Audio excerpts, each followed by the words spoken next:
Hello students, welcome to WB exam portal. দেখো, RRB group D এবং টেকনিশিয়ানের জন্য আমাদের যে প্র্যাকটিস ক্লাস চলছে, যেটা তোমরা ফ্রিতেই পাচ্ছ, এবং সেই ক্লাসে আমরা কিন্তু অনেক টাইপের প্রশ্ন করাচ্ছি। যেগুলো হার্ডশিপ সেগুলো তুলে তুলে করানো হচ্ছিল, সেটাও করানো হচ্ছে। তার মাঝখানে আমরা কিছু নিউমেরিক্যালস পার্ট করাচ্ছি। আগের দিন তোমাদের আমি নিউমেরিক্যালস পার্ট 1 করিয়েছি, আজকে আমি তোমাদের নিউমেরিক্যালস পার্ট 2 দিচ্ছি। তবে এখানে শুধু নিউমেরিক্যালস নেই, প্রথমে 10-12টা নিউমেরিক্যালস আছে, তারপর তোমাদের নর্মাল কোশ্চেন্সও আছে। কারণ খুব সুন্দর সুন্দর কোশ্চেন্স আমি বেছে বেছে তোমাদের জন্য রেখেছি। ঠিক আছে, দেখো কি বলছে।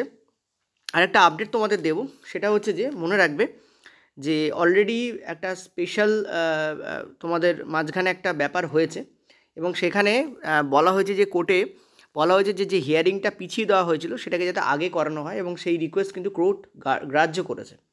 তার মানে দাঁড়াচ্ছে যে 7 থেকে 10 দিনের মধ্যে তোমরা একটা হিয়ারিং ডেট পাবে, মানে রেলওয়ে গ্রুপ ডির কথা বলছি। ঠিক আছে, এটা আনঅফিসিয়ালি আমার কাছে এসছে, বাট আমি যতদূর দেখলাম যে ঘটনাটা সত্যি।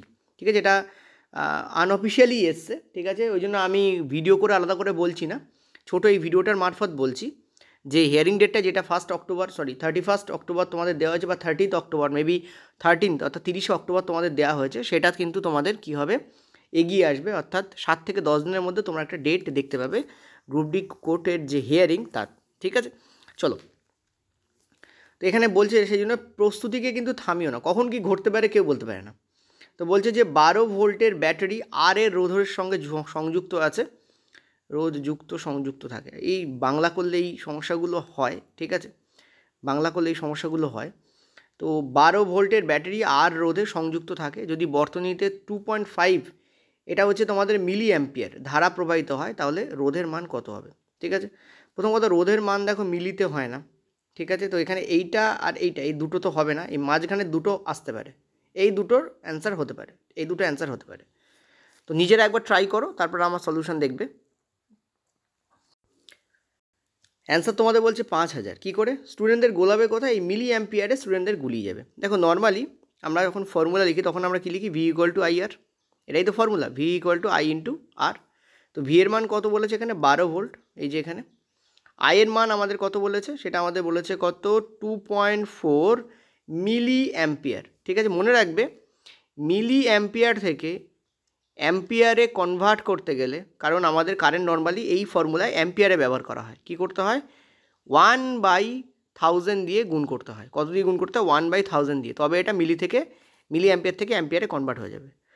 তাহলে একেও আমরা কি করব, 1/1000 দিয়ে গুণ করে দেবো। কেন, কারণ আমরা এটাকে নর্মালি অ্যাম্পিয়ারে রাখি, এটাকে নর্মালি কিসে রাখি, অ্যাম্পিয়ারে রাখি।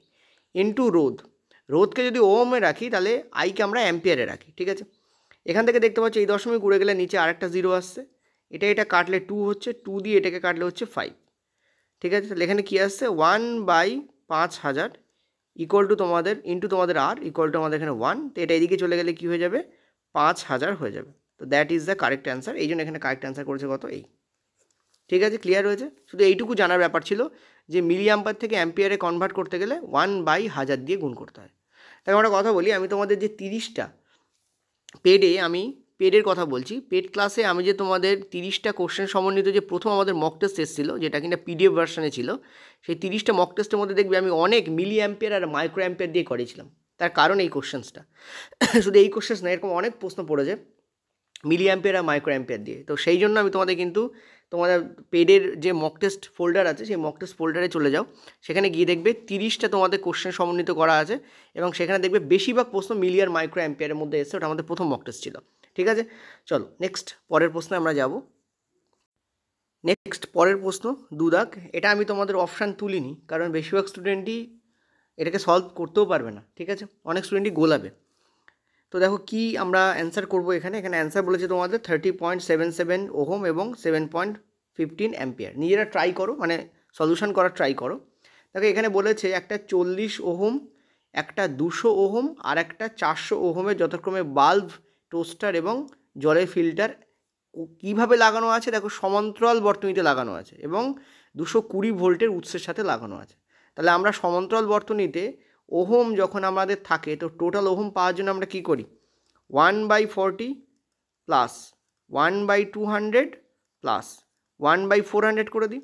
এখান থেকে করলে কী আসছে দেখো, 400 আমাদের এলসিএম থাকছে, এটা করলে হচ্ছে আমাদের 10, এটা করলে যাচ্ছে আমাদের 2, 10 আর 2 12, 12 এক 13, এটা আমাদের কত হচ্ছে 30/400। এটা আমাদের হচ্ছে 1/r ইকুইভ্যালেন্ট। তো আর ইকুইভ্যালেন্টের মান কি হবে? এটা হবে আমাদের 400/13, এটা হবে। এটা হচ্ছে আমাদের ফার্স্ট ধাপ ছিল, ঠিক আছে। নেক্সট ধাপে কি বলেছে?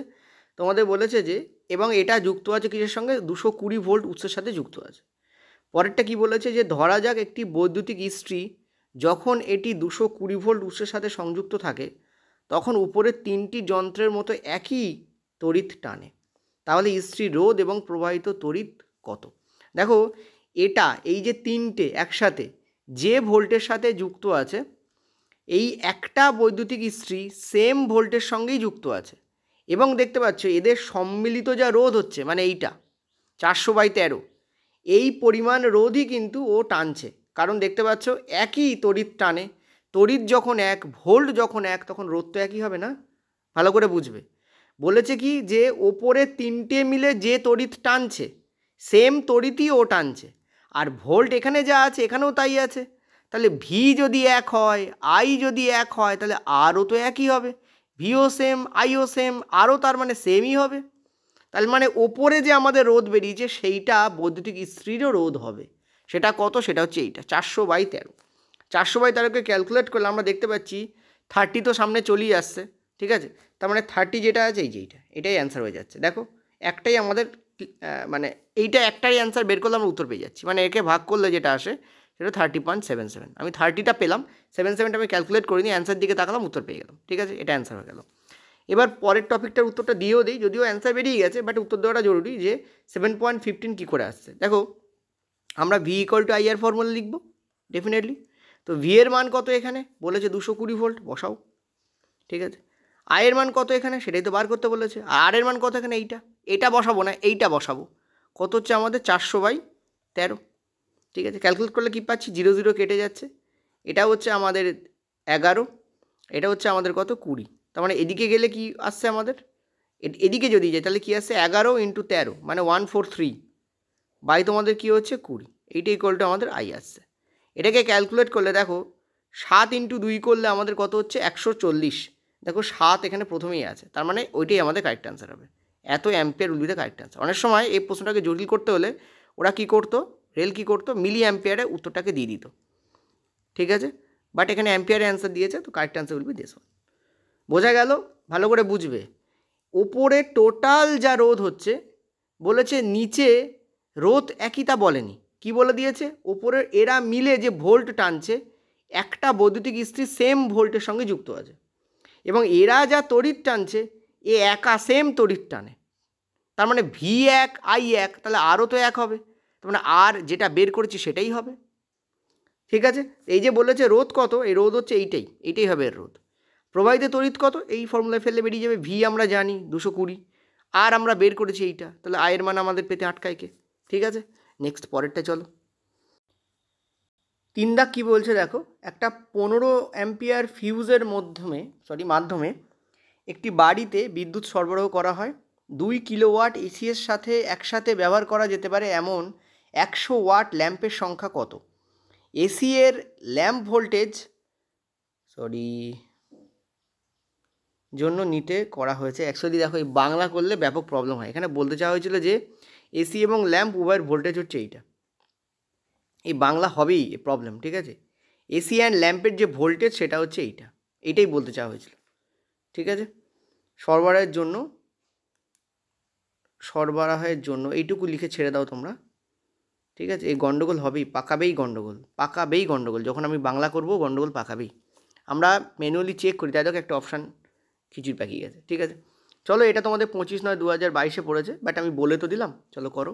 মানে বলতে চাইছি এসি এবং ল্যাম্প উভয়েরই ভোল্টেজ হচ্ছে 220 ভোল্ট, ঠিক আছে। মানে একটাই ভোল্ট কানেকশনের সঙ্গে যুক্ত আছে। আবার বলছি কি বলেছে দেখো, বলেছে অ্যাম্পিয়ার দেওয়া আছে, কিলোওয়াট দেওয়া আছে, তোমাদের বার করতে বলেছে কতগুলো ল্যাম্প অ্যাড থাকবে। দেখো আমরা পাওয়ারের যে ফর্মুলা জানি, পাওয়ারে অনেক ফর্মুলা আছে, কিন্তু এখানে কি দেওয়া আছে আগে দেখো। এখানে দেওয়া আছে তোমাদের ভোল্ট দেওয়া আছে, আর দেওয়া আছে অ্যাম্পিয়ার। আর কিছু কি দেওয়া আছে? না, কিচ্ছু দেওয়া নেই, শুধু ভোল্ট আর অ্যাম্পিয়ার দেওয়া আছে। তাহলে পাওয়ারের ফর্মুলা ভোল্ট আর অ্যাম্পিয়ার দিয়ে যেটা হয় সেটাই আমরা ইউজ করবো। পাওয়ার ইকুয়াল টু কি? ভোল্ট ইন্টু অ্যাম্পিয়ার, ঠিক আছে, বা বলতে পারো ভি ইন্টু আই, এটাকে অ্যাম্পিয়ার না বললে তুমি আইও বলতে পারো, অনেকে আই লেখে। ঠিক আছে, তো বেসিক্যালি পাওয়ার এখানে কত দেওয়া আছে, 2 কিলোওয়াট। এখন কিলোওয়াটে আমাদের কাজ মিটবে না, কিলোওয়াটকে ওয়াটে কনভার্ট করো। কিলোগ্রামকে গ্রামে কনভার্ট করতে হলে কী করে, 1000 দিয়ে গুণ করি। তেমন কিলোওয়াটকে ওয়াটে কনভার্ট করতে গেলে আমরা কী করবো, একে 1000 দিয়ে আমরা গুণ করে দেবো।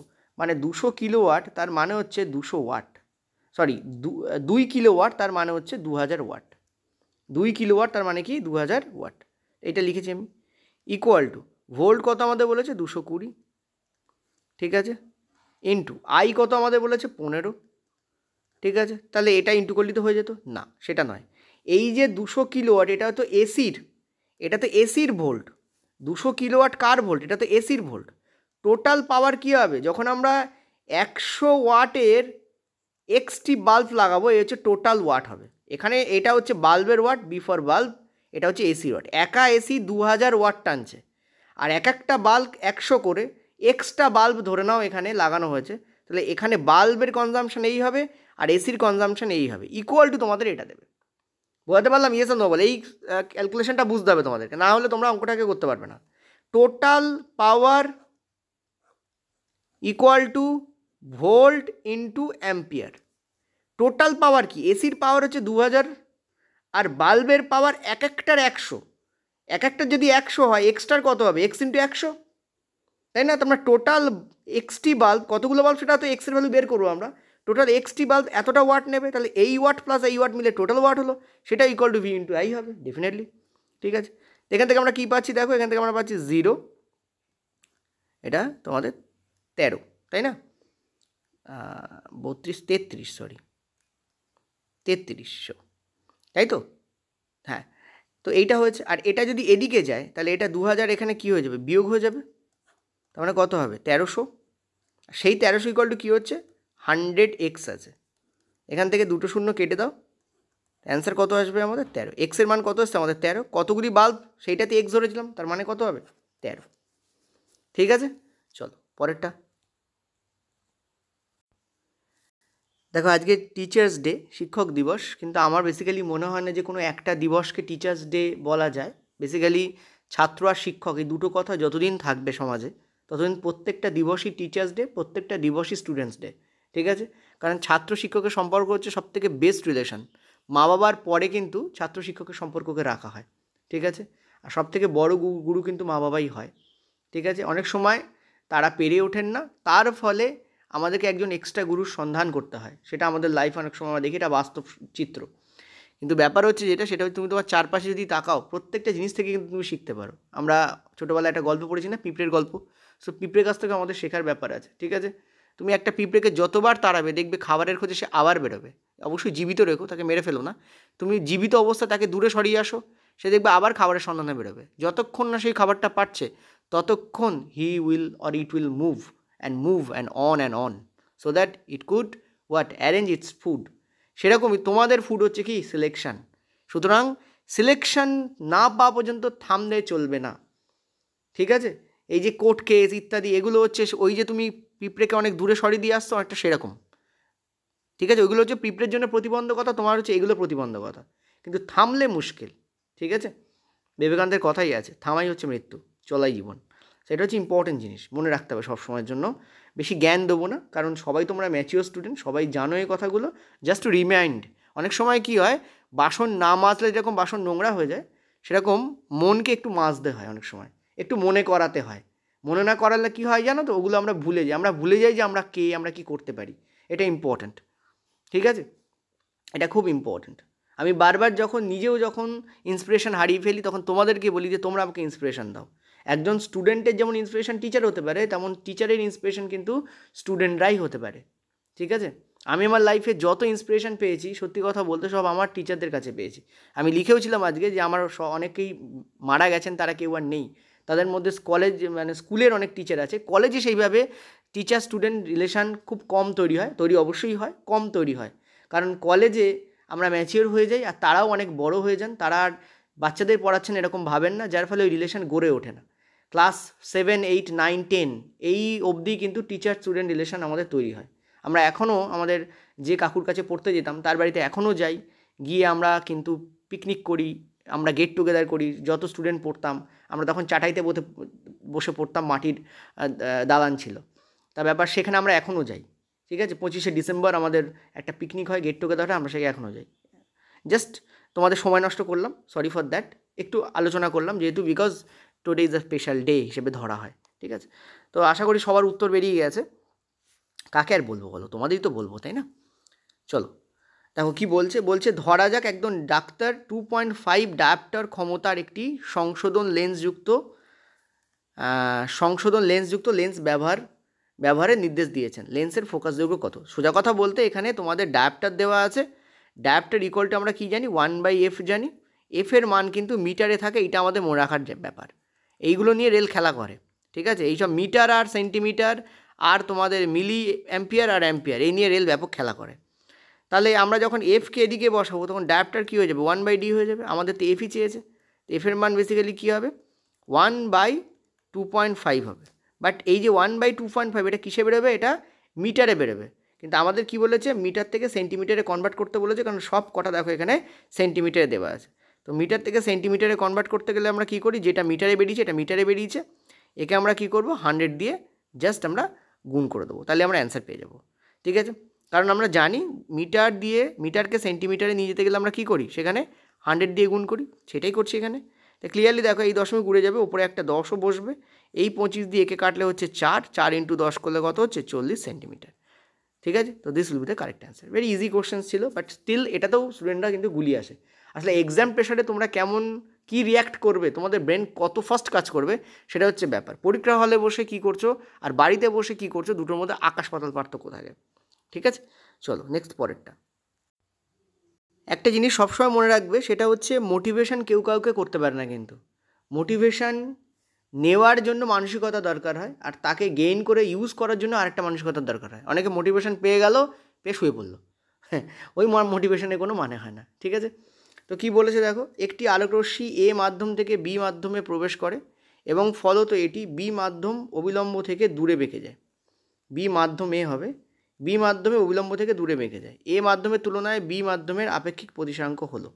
এটা তোমাদের জিজ্ঞেস করেছে, সরি ফর দ্যাট, যে বাংলা করলেই কিন্তু ভুল আসবে, কিছু করার নেই। একটি আলোকরশ্মি এ মাধ্যম থেকে বি মাধ্যমে যাচ্ছে, ঠিক আছে। ধরো এইটা আমাদের একটা মিডিয়াম, অ্যান্ড সাপোজ ধরো এটা আমাদের এ মিডিয়াম, এটা হচ্ছে আমাদের কি? এটা হচ্ছে আমাদের এ মিডিয়াম, ঠিক আছে। আলোকরশ্মি কী করছে? এই মাধ্যম থেকে বেরোচ্ছে, ঠিক আছে। আলোকরশ্মি কী করছে? এই মাধ্যম থেকে বেরোচ্ছে, এই মাধ্যম থেকে বেরোলো, বেরিয়ে কী করলো? বি মাধ্যমে যাওয়ার সময় কী করলো? এই মাধ্যম থেকে বেরোলো, এই মাধ্যম থেকে বেরোলো, এই বেরোচ্ছে, ঠিক আছে, এই বেরোলো। বেরিয়ে বি মাধ্যমে এইভাবে যাওয়ার কথা ছিল, না করে কী করলো? ওর যে অবিলম্ব তার থেকে দূরে বেঁকে গেল। অবিলম্ব কোথায় আছে? আচ্ছা, অবিলম্বটাকে একটু অন্য কালিতে দিই, একটু মোটা করেও দিই, ঠিক আছে। অবিলম্ব কোথায় আছে? এই হচ্ছে অবিলম্ব, দিস ইজ ইয়োর অবিলম্ব, এই হচ্ছে অবিলম্ব। ধরো এই নীলটা হচ্ছে অবিলম্ব, এই দিকে যাওয়ার কথা ছিল, না গিয়ে এই পথটা কোনটা? এই পথে যাওয়ার কথা ছিল, এই যে নীল পথে যাওয়ার কথা ছিল, না গিয়ে দেখো এইদিকে বেঁকে যাচ্ছে। কোন দিকে বেঁকে যাচ্ছে?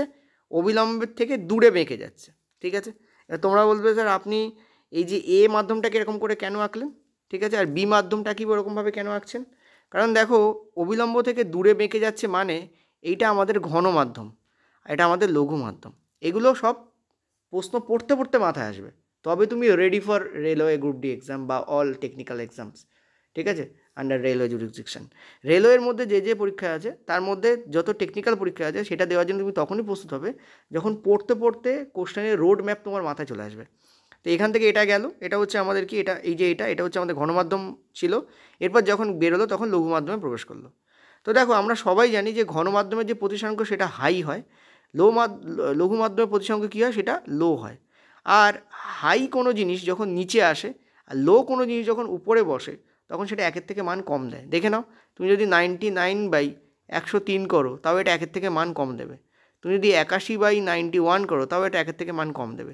তুমি যদি 3/4 করো তাও এটা 1 থেকে মান কম দেবে। তুমি যদি হাফ করো তাও এটা 1 থেকে মান কম দেবে।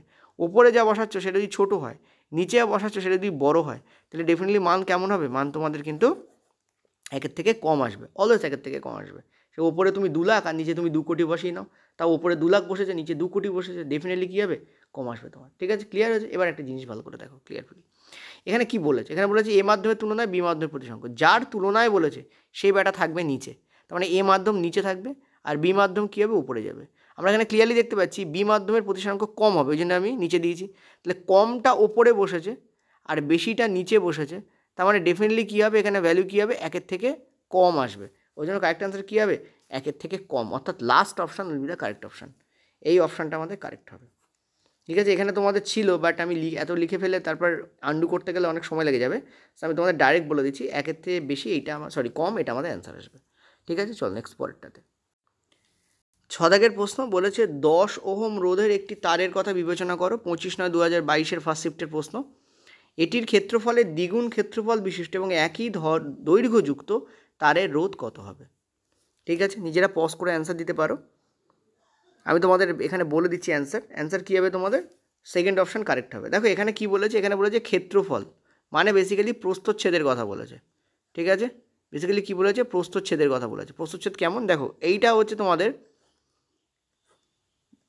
আর এইটা হচ্ছে, দেখো ভালো করে দুটোকে বুঝতে পারছো, এর যে এইটা, এই যে এইটা, এটা হচ্ছে তোমাদের একটা প্রস্থচ্ছেদের এরিয়া, এই টোটালটা হচ্ছে একটা এরিয়া। ঠিক আছে, আর এটাও তোমাদের এরিয়া, এই যে এইটা, এটাও তোমাদের এরিয়া। এই এরিয়াটা, এই এরিয়ার হাফ, বা বলতে পারো এখানে যদি এরিয়া এ হয়, এখানে এরিয়া হয়ে যাবে কি 2A। ঠিক আছে, এরিয়া হয়ে যাবে কি 2A। এবার আমরা রোধের একটা ফর্মুলা জানি, এবং সেখানে আমরা এটাও পড়েছি যে রোধ বেসিক্যালি কী হয় জানো, রোধ বেসিক্যালি কী হয়, যে এরিয়া হবে তার ব্যাসানুপাতিক হয়, আর রোধ যে লেন্থ হবে তার সমানুপাতিক হয়, এটা আমরা জানি। আর রোধ কিন্তু যে ডায়ামিটার হবে তার স্কোয়ারের ব্যাসানুপাতিক হয়। ঠিক আছে, এই তিনটে ফর্মুলা মনে রাখবে, ব্যাপক হারে পড়েছে। আমরাও তোমাদের এবার যে মক টেস্ট আসবে সেকেন্ড, তাতে এটা রাখবো। রোধ আমাদের কী হবে, এরিয়ার সাথে ব্যাসানুপাতিক, লেন্থের সঙ্গে সমানুপাতিক, এবং ডায়ামিটার বা ব্যাসের দ্বিগুণের সাথে, মানে স্কোয়ারের সাথে, দ্বিগুণ মানে দ্বিগুণ নয়, স্কোয়ার নট দ্বিগুণ, ব্যাসের স্কোয়ারের সাথে কী হবে, ব্যাসানুপাতিক সম্পর্ক, 1/, মানে ব্যাসানুপাতিক। এখানে কি বলেছে দেখো, এখানে বলেছে 10 ওহম রোধের কথা বলতে বলেছে, ক্ষেত্রফল কী হচ্ছে, দ্বিগুণ করছে। এখানে যে ক্ষেত্রফল ছিল, এখানে ক্ষেত্রফল কী হচ্ছে, দ্বিগুণ। তাহলে এরিয়া রেশিও আমরা কী পাচ্ছি, 1:2 পাচ্ছি, তাই না? এ আর 2A কাটাকুটি করলে কী হয়, 1:2 হবে। ঠিক আছে, তাহলে রোধের যে রেশিও হবে সেটা কী হবে, এর উল্টো হবে, এই যে এর উল্টো হবে, অর্থাৎ 2:1 হয়ে যাবে। এখানে 2 এর ভ্যালু তোমাদের হচ্ছে 10 ওহম, কারণ আমাদের 2 অঙ্কে বলছে 10 ওহম, তাহলে 1 ইউনিটের ভ্যালু কত হবে, 5 ওহম। তো this will be the correct answer, that is Y 5 ohm will be the correct answer. পরেরটা চলো, 7 দাগের প্রশ্ন। এইভাবে স্লাইড তৈরি করে তোমাদের করতে গেলে কী হয়, কোশ্চেন সংখ্যা একটু কমে যায়। ঠিক আছে, যদি স্লাইড তৈরি করতে না হয় তখন প্রচুর প্রশ্ন একসাথে পড়ানো যায়, এটাই সমস্যা, এছাড়া কিছু নয়। এবার তোমরা তো চাকচিক্য পছন্দ করো না, তোমাদের গাছে তুলে দিলে তোমরা ফল গুনবে, ফল খাবে না। তো এই ধরনের স্টুডেন্টদের ক্ষেত্রে একটু সমস্যা হয়। ঠিক আছে, চাকচিক্য জীবন হচ্ছে ক্লাস 10 অবধি, ভালো জামা পরবো, বেরোবো, জুতো পরবো, এসব হচ্ছে বাচ্চাদের কর্ম। ঠিক আছে, চলো, একটি গোলীয় দর্পণের বক্রতা কেন্দ্র কত হবে যদি ফোকাস দৈর্ঘ্য দ্বিগুণ হয়? Very common questions and very easy questions. দেখতে পাচ্ছ, এই হচ্ছে তোমাদের, ধরো একটা গোলীয় দর্পণ আছে, মানে অবতল দর্পণ আছে, এইটা হচ্ছে ফোকাস দৈর্ঘ্য। এখন ফোকাস দৈর্ঘ্য যদি দ্বিগুণ হয়ে যায়, তাহলে এদিকে যেটা আছে সেটাও আমাদের দ্বিগুণ হয়ে যাবে, তাই না? এইটা হচ্ছে আমাদের ফোকাস, এটা হচ্ছে আমাদের কি, সি। এখান থেকে এইটুকু ডিস্টেন্সকে আমরা কী বলি, সি ডিস্টেন্স বলি, এখান থেকে এইটুকু ডিস্টেন্সকে আমরা, ঠিক আছে, তো এবং এখান থেকে এইটুকু ডিস্টেন্সকে আমরা কী বলি, এফ ডিস্টেন্স বলি। তো এফের ডবল হচ্ছে অলওয়েজ এটা হয়, আগে ছিল এফ, তখন এটা ছিল 2F, এখন এটা যদি 2F হয়ে যায়, এটা হয়ে যাবে 4F, এর দ্বিগুণ এটা হয়ে যাবে। দেখো 2F হয়েছে, 4F হয়ে গেছে, তার মানে আগের সাথে তার পার্থক্য কী, আগে 2F ছিল, এখন 4F হয়ে গেছে, মানে কী হবে, বেসিক্যালি বৃদ্ধি পেয়ে দ্বিগুণ হয়ে যাবে। That is why this is the correct answer. পরেরটা চলো, এটা ভালো প্রশ্ন। বলেছে একটি 40 সেমি বক্র ব্যাসার্ধযুক্ত গোলীয় দর্পণে অবশিষ্ট এবং বিবর্ধিত প্রতিবিম্ব পেতে বস্তুকে কোথায় রাখতে হবে? অ্যান্সার বলে দিচ্ছি, দেখো খেয়াল করো, এখানে বলেছে অবতল, কি বলেছে, গোলীয় দর্পণে। দেখো গোলীয় দর্পণ দুই টাইপের হয়, একটা হচ্ছে এইটা হয়, আর দুই হচ্ছে আমরা জানি এইটা হয়। ঠিক আছে, এটা হচ্ছে আমাদের কি অবতল দর্পণ, এটা হচ্ছে আমাদের কি আমরা জানি উত্তল দর্পণ। একটা জিনিস খেয়াল করো, এখানে কি বলেছে, অবশিষ্ট এবং বিবর্ধিত। উত্তল দর্পণে না অবশিষ্ট প্রতিবিম্ব উৎপন্ন হয়, না বিবর্ধিত প্রতিবিম্ব উৎপন্ন হয়। উত্তল দর্পণে অলওয়েজ মাথা রাখবে, সমশিষ্য প্রতিবিম্ব উৎপন্ন হয় উত্তল দর্পণে, আর ক্ষুদ্র প্রতিবিম্ব উৎপন্ন হয়। সমশিষ্য শব্দের অর্থ হচ্ছে মানে সোজা, উল্টো নয়। সমশিষ্য কথার অর্থ কি, সোজা, উল্টো নয়। আর ক্ষুদ্র মানে হচ্ছে ডিমিনিশড। তো সমশিষ্য এবং সোজা প্রতিবিম্ব তৈরি হয়, এবং এই প্রতিবিম্ব কিন্তু অসৎ প্রতিবিম্ব হয়। ঠিক আছে, উত্তল দর্পণে আমরা অসৎ প্রতিবিম্বকে পাই, সৎ প্রতিবিম্ব পাই না, সেই জন্যই প্রতিবিম্ব সোজা হয়। ঠিক আছে, এবার আমরা যদি অবতল দর্পণের কথা বলি, অবতল দর্পণে আমরা জানি অবতল দর্পণে সৎ বা উল্টো এবং অসৎ এই দুই টাইপের প্রতিবিম্বই পাওয়া যায়। আমি আগের দিনও তোমাদের বলেছিলাম গ্রাফ করে যে এটা হচ্ছে আমাদের এফ, এটা হচ্ছে আমাদের সি। এখান থেকে এই যে পজিশান এটাকে আমরা বলছি 1, এটাকে আমরা এফের ওপরে এটাকে বলছি 2, এটাকে বলছি 3, এটাকে বলছি আমরা 4। আর যাচ্ছি না, আমি 3 পর্যন্তই দেখাচ্ছি কারণ আমাদের এখানে 3 পর্যন্তই লাগবে। মনে রাখবে সি এর এদিকে যখনই আমরা রাখবো, সি এর এদিকে যখনই আমরা রাখবো সব বড় প্রতিবিম্ব দেবে। কি বললাম? সি এর এদিকে, সি থেকে এফের মধ্যে, এফের ওপরে, এফ থেকে পি এর মধ্যে, এটা হচ্ছে পোল। এই বিন্দুটাকে আমরা পোল বলি, পি ফর পোল। তো পি, এফ এবং সি তিনটে বিন্দু হয়। তো সি থেকে এফের মধ্যে, এফের ওপরে আর এফ থেকে পি এর মধ্যে তিনটে জায়গা পাচ্ছি আমরা। এই তিনটে জায়গাতে, সি এর ওপরের কথা আমি বলিনি কিন্তু, তিনটে জায়গাতে আমরা যা প্রতিবিম্ব পাবো সব বড় প্রতিবিম্ব পাবো। তার মধ্যে আমি তোমাদের এটাও বলেছিলাম যে 1 নম্বরে আমরা পাবো অসৎ প্রতিবিম্ব, আর 2 আর 3-এ পাবো আমরা সৎ প্রতিবিম্ব। ঠিক আছে? এবার এখানে কি বলেছে? এখানে বলেছে অবশিষ্ট এবং বিবর্ধিত। তাহলে বড় প্রতিবিম্ব তো আমরা পাচ্ছি, আর অবশিষ্ট প্রতিবিম্ব আমরা পাচ্ছি। কোন কোন জায়গায় পাচ্ছি? একটা হচ্ছে এফে পাচ্ছি, আর 2 হচ্ছে এফ থেকে সি এর মধ্যে পাচ্ছি, তাই না? অবতল দর্পণে, ঠিক আছে, দর্পণ বড় প্রতিবিম্ব এবং সেটা সৎ প্রতিবিম্ব, সৎ মানে সেটা অবশিষ্ট এবং বিবর্ধিত। বিবর্ধিত মানে বড়, সৎ মানে অবশিষ্ট, অবশিষ্ট মানে উল্টো। কোথায় কোথায় পাবো? দুটো জায়গাতে পাবো। এক হচ্ছে আমরা এফের ওপরে রাখলে পাবো, আর 2 হচ্ছে এফ থেকে সি এর মাঝখানে বস্তুকে রাখলে আমরা পাবো। এই দুটো জায়গায় আমরা পাবো। ঠিক আছে? এবার এখানে অপশান কি বলেছে সেই অনুযায়ী আমাদের দেখতে হবে। বলেছে অবতল দর্পণে 20 থেকে 40 সেমির মাঝে, দেখো 20 সেমি, দেখো ফোকাস দৈর্ঘ্য হচ্ছে বক্রব্যাসার্ধ হচ্ছে 40, তার মানে এই সি এর মান হচ্ছে এখানে 40, আর সি এর হাফ হচ্ছে 20, তার মানে 20 আর 40-এর মাঝখানে রাখা মানে এই 3 নম্বর স্থানে রাখা। তাহলে এটা কারেক্ট অ্যান্সার হচ্ছে, কারণ এই যে বলেছি 3 নম্বর স্থান, এটা কি বলছি আমরা? সি আর এফের মাঝখানে, এটাকে আমরা 3 নম্বর স্থান বলছি। ঠিক আছে? বাকিগুলো তো সব উত্তল রয়েছে, তো এত কিছু করারই দরকার ছিল না, আমি তো ফাউ করলাম। যখন পরীক্ষা হলে পড়বে তোমাদের উত্তল তো আগে কাটো, উত্তলগুলো সব কেটে দেবে। কেন?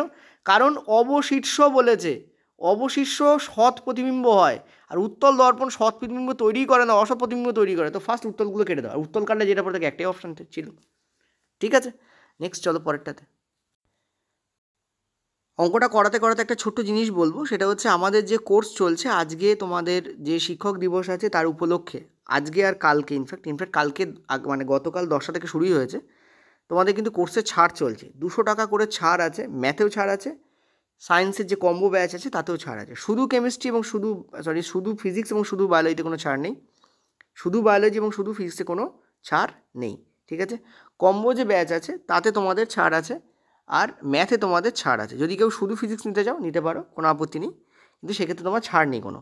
আর শুধু যে বায়োলজি আছে তাতেও কিন্তু কোনো ছাড় নেই, সেটা যা প্রাইস তাই আছে, কারণ প্রাইসগুলো কমানোই আছে ইনফ্যাক্ট। কিন্তু কম্বো যে ব্যাচ আছে তার প্রাইস একটু হাই, ফলে তার প্রাইস 200 টাকা কমিয়ে দেওয়া হয়েছে। সিমিলারলি ম্যাথের যে প্রাইস আছে সেটাও তোমাদের 200 টাকা কী করা হয়েছে, কমিয়ে দেওয়া হয়েছে, চাইলে তোমরা নিতে পারো।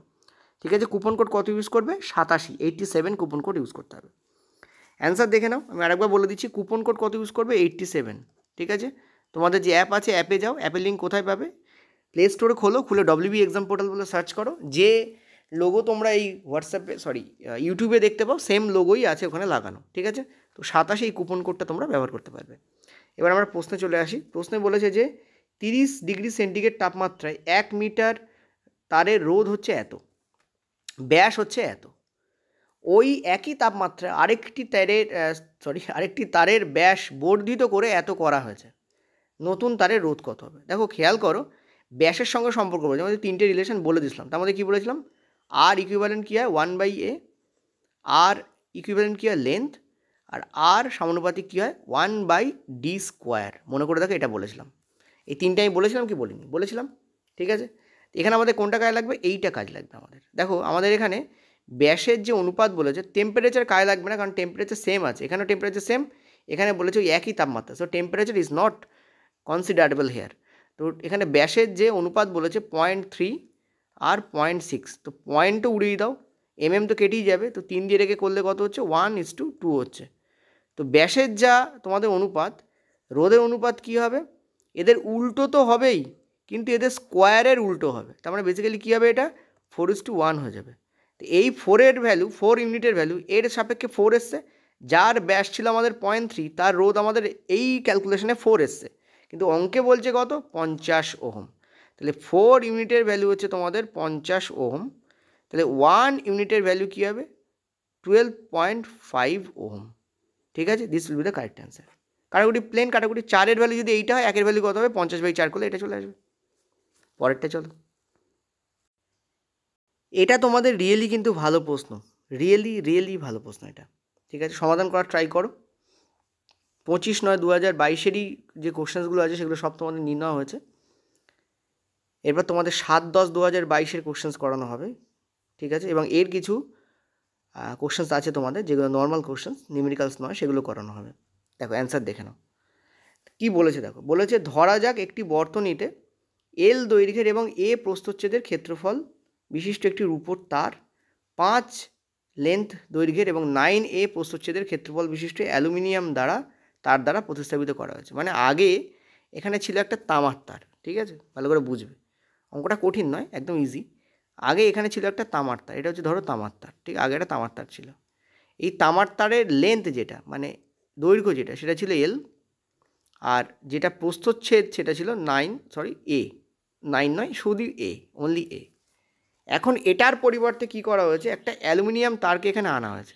এটার পরিবর্তে কি করা হয়েছে, একটা অ্যালুমিনিয়াম তারকে আনা হয়েছে যার লেন্থ তোমাদের কত বলছে, লেন্থ তোমাদের বলছে 5L, মানে আগে যা লেন্থ তার 5 গুণ লেন্থ, আর আগে যা এরিয়া, এখন এরিয়া হচ্ছে 9A। আমি দুটোকে সেম এনেছি, বাট ভ্যালুগুলো চেঞ্জ করে দিয়েছি যেমন এখানে বলেছে। ঠিক আছে, তো তোমাদের কি জিজ্ঞেস করেছে, তোমাদের জিজ্ঞেস করেছে যে এবং এখানে কিছু জিনিস দেওয়া আছে, যেমন সিলভারের দেখো দেওয়া আছে এত ওহম মিটার। এটা কী বলো তো, ওহম মিটার কিসের ইউনিট, রোধাঙ্কের ইউনিট। সো সিলভারের রোধাঙ্ক এখানে দেওয়া আছে। ঠিক আছে, রোধাঙ্ককে আমরা রো দিয়ে ডিনোট করি এইভাবে, রোধাঙ্ক দেওয়া আছে। এবং অ্যালুমিনিয়াম রোধাঙ্ক দেওয়া আছে 2.6 × 10⁻⁻8 ওহম মিটার। ওহম মিটার দেখি বুঝতে পারছি আমরা রোধাঙ্ক দেওয়া আছে। রোধাঙ্ক কী কাজে লাগবে, দেখো আমরা জানি যে রোধ ইকুয়াল টু, একটু আগে রোধ সমানুপাতিক আমাদের কী হয়, এইটা হয়। আর রোধ সমানুপাতিক আমাদের কী হয়, লেন্থ হয়। বাকিটা আমাদের দরকার নেই। এখান থেকে আমরা দেখতে পাচ্ছি এই দুটোকে যদি আমরা একসঙ্গে জুড়ি, কম্পাইল করি, তাহলে আমরা কী পাচ্ছি, রোধ আমাদের কী পাচ্ছি, L/A পাচ্ছি। এল ওপরে চলে যাবে, এ নিচে চলে আসবে, যেহেতু এ নিচে আছে। এই সমানুপাতিক চিহ্ন তুলে দিলে যদি সমান দিই, তাহলে এখানে আমাদের আছে রোধাঙ্ক, এটা বাই এ। ঠিক আছে, রোধ ইকুয়াল টু কি, রো ইন্টু L/A। রো মানে হচ্ছে রোধাঙ্ক, রো মানে কি, রো মানে হচ্ছে রোধাঙ্ক। এই ফর্মুলাটাই আমাদের এখানে কাজে লাগবে। দিস ইজ দ্য ফর্মুলা এখানে কাজে লাগবে। এখানে কী বার করতে বলেছে, যে বর্তনীতে রোধ কত হবে, মানে আগের বারের তুলনায় বেশি হবে, কম হবে, কী হবে বার করতে বলেছে। তার মানে আমাদের ডেফিনেটলি ওই ফর্মুলাটাই আমাদের কী করতে হবে, ইউজ করতে হবে। চলো ইউজ করা যাক। এই ফর্মুলাটা আমাদের ইউজ করতে হবে। ঠিক আছে, এই ফর্মুলা যদি আমরা ইউজ করি তাহলে আমরা কী পাচ্ছি, আছে এইগুলো না আমি মুছে দিচ্ছি। এটা তো কীভাবে ফর্মুলাটা এলো তোমাদের দেখালাম। ঠিক আছে, এখান থেকে আমরা কী পাচ্ছি, প্রথমে আমাদের R1 ধরে নাও, রোধ কত ছিল, রো ইন্টু রো কত ছিল, দেখো প্রথমে রূপো ছিল, সরি এটা তামা না, রূপো ছিল। আচ্ছা, এই যে এখানে আমি তামা বলছিলাম, তামা নয়, একটা রূপো একটা সিলভার, একটা অ্যালুমিনিয়াম, রূপো একটা অ্যালুমিনিয়াম। তো R1 মানে যেটা রূপোর ক্ষেত্রে ছিল, রূপা। ঠিক আছে, রূপার ক্ষেত্রে কী ছিল, R1 কী ছিল, সেটা হচ্ছে রূপার যে ওহম মিটার, দেখো ওহম মিটার, রোধাঙ্কের ইউনিট হচ্ছে ওহম মিটার, অর্থাৎ 1.6 × 10⁻⁻8 এইটা, ইন্টু তোমাদের লেন্থ ইন্টু এরিয়া। তো এল এবং এ, কারণ এখানেও দেখো এলই লেখা আছে আর এই লেখা আছে। এটা গেল আমাদের R1। ঠিক আছে, আচ্ছা R2 এর ব্যাপারে কী হবে, R2 কোনটা, R2 হচ্ছে অ্যালুমিনিয়াম। R2 কোনটা, সেটা হচ্ছে অ্যালুমিনিয়াম। ঠিক আছে, অ্যালুমিনিয়ামের ক্ষেত্রে কী হবে, 2.6 × 10⁻⁻8 ইন্টু, এটাকে আমি একটু সরিয়ে দিচ্ছি, জাস্ট এ মিনিট। হ্যাঁ, তো এটা যেটা লিখছিলাম সেটা হচ্ছে তোমাদের কত হবে, 5L বাই তোমাদের 9A। এই আমাদের আসছে, এই দুটোর মধ্যে অনুপাত করে দেখতে হবে, তাহলে অ্যান্সার বেরিয়ে যাবে। তো আমি যদি দুটোর মধ্যে অনুপাত করি, আমি কী দেখতে পাচ্ছি, দেখো এইটা কেটে বেরিয়ে যাচ্ছে, এই জন্য আমি লিখতে চাইছিলাম না। এই দশমিক উড়ে বেরিয়ে যাচ্ছে, এই এল আমাদের উড়ে বেরিয়ে যাচ্ছে। ঠিক আছে, আমার দুটো উড়ে বেরিয়ে যাচ্ছে। এটাকে আর এটাকে কাটলে আমাদের কত হচ্ছে, এটা হচ্ছে আমাদের 8, আর এটা হচ্ছে আমাদের কত, এটা হচ্ছে আমাদের 13। ঠিক আছে, এই 9 নিচে আছে, এটা উপর দিকে চলে যাবে, তো 8 × 9 এখানে কত হয়ে যাবে, 72। ঠিক আছে, এদিকে কত হয়ে যাবে, এটা 13 × 5 তোমাদের কত হয়ে যাবে, 65। ঠিক আছে, 13 × 5 কত হবে তোমাদের, 65। 72 থেকে 65 হয়েছে, তো কত গুণ হয়েছে এটা আমাদের বার করতে হবে। তো 72 দিয়ে বেসিক্যালি কী করবো না, 65কে ভাগ করে দেবো। দেখো দশমিক বসবে, 9 যাবে, কারণ 70 × 9 করলেই 600 হয়, 9 তো একটাই অপশানে আছে, এই যে এটা ইজ দ্য কারেক্ট অপশন। ঠিক আছে, ইজিলি আনসার বেরিয়ে গেল। ইজিলি আমরা কিন্তু অ্যান্সার বের করতে পারলাম, এইটা কারেক্ট অ্যান্সার। এবার দেখো আমি তোমাদের বোঝালাম বলে দেরি হলো, যদি আমি করতাম তাহলে কী করতাম, জাস্ট এইসব দেখতাম না, কারণ এটা সেম আর এটা সেম আছে, তো এখানেই এটাকে আমি কেটে দিতাম, এই জায়গাতে এটাকে আর এটাকে আমি কী করতাম, এখানেই কেটে দিতাম, দশমিকে আমি উড়িয়ে দিতাম, আমি এখানে দিতাম কত 8, 16 আর 26 কাটাকুটি করলে কত, এখানে হয় 8 আর এখানে কত হয় আমাদের 13, ঠিক আছে। এই 8-এর সঙ্গে 9 গুণ হবে আর এই 13-এর সঙ্গে আমাদের 5 গুণ হবে, হয়ে যেটা হবে সে তার মধ্যে ভাগ করলে আমরা অ্যান্সার পেয়ে যাবো। এটাই করেছি দেখো, 8-এর সঙ্গে 9 গুণ হয়ে 72 হয়েছে, 13-এর সঙ্গে 5 গুণ হয়ে 65 হয়েছে। আগে ছিল আমাদের এইটা, এখন হয়েছে আমাদের এইটা, তো আগের থেকে এটা কত গুণ কী করব, আগের থেকে এটা কত গুণ কী করবো, 65কে 72 দিয়ে ভাগ করতে হবে, মানে 0.9 গুণ, ঠিক আছে। This is the correct answer এখানে রয়েছে। এবং কী হবে, হ্রাস হবে কেন, আগে 72 ছিল এখন 65 হয়ে গেছে, সো ডেফিনেটলি হ্রাস তো হবেই, ঠিক আছে। চলো পরেরটা। আচ্ছা, এটা একটু এরকম দেখাচ্ছে কারণ আমি তোমাদের জন্য স্লাইডটা তৈরি করিনি, নর্মাল ডাইরেক্ট পিডিএফ থেকে স্ক্রিনশট দিয়ে তোমাদের জন্য নিয়ে রেখে দিয়েছি যাতে দ্রুত হয়। তো সাধারণত একজন সুস্থ প্রাপ্তবয়স্কের মধ্যে প্রতিদিন কিডনিতে প্রাথমিক পরিস্রুত হয় এমন তরলের পরিমাণ কত, ঠিক আছে। যারা পেড কোর্সে আছো আমি কিন্তু কালকেই এই পার্টটা করিয়েছি।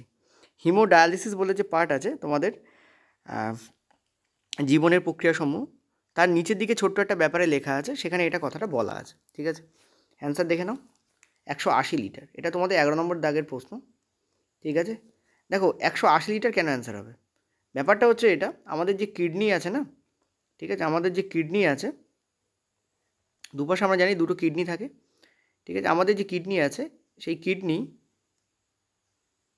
আর এই হচ্ছে আমাদের ব্লাডার, এই হচ্ছে আমাদের কি ব্লাডার, ঠিক আছে। কোনটা কি বলে ফেলো দেখি একটু, এটা হচ্ছে আমাদের কিডনি কে ফর, এটা হচ্ছে আমাদের কি ইউরেটর, ইউরেটার যাকে বাংলায় গবনি বলা হয়। ইউরেটার কি করে, মূত্রবাহী নালী, কিডনি থেকে মূত্র এই পথে ব্লাডারে আসে, এটা হচ্ছে মূত্রথলি, মূত্রথলি বা ব্লাডার, ইউরিনারি ব্লাডার বলা হয় একে, ঠিক আছে। আর এইটাকে এই যে সরু মতো এটা কি, এটা হচ্ছে আমাদের মূত্র নির্গমন করার মুখ, যাকে আমরা বলি ইউরেথ্রা, ঠিক আছে, মূত্রনালী,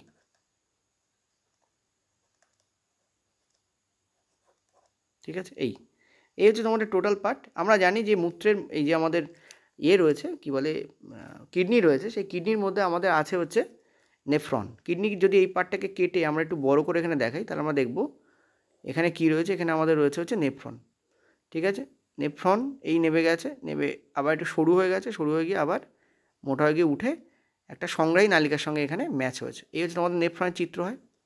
আমি তোমাদের রাফ আঁকলাম, চাইলে দারুণ করে আঁকতে পারি, বাট রাফ করে দিলাম, ঠিক আছে। আর এর মধ্যে কী আছে, গ্লোমেরুলাস আছে এখানে, ঠিক আছে।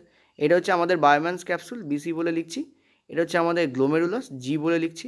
এটা হচ্ছে আমাদের নিকট সংবর্ত নালিকা, তো পিসিটি বলে লিখছি। এটা আমাদের হেনরির লুপ, এইচএল বলে লিখছি। এটা আমাদের দূর সংবর্ত নালিকা, তো ডিসিটি বলে লিখছি, ডিস্ট্যান্ট কনভলিউটেড টিউবিউলস। এটা হচ্ছে কালেক্টিং ডাক্ট অর্থাৎ সংগ্রাহী নালিকা, তো সিডি বলে লিখছি, ঠিক আছে। দেখো এই হচ্ছে biology.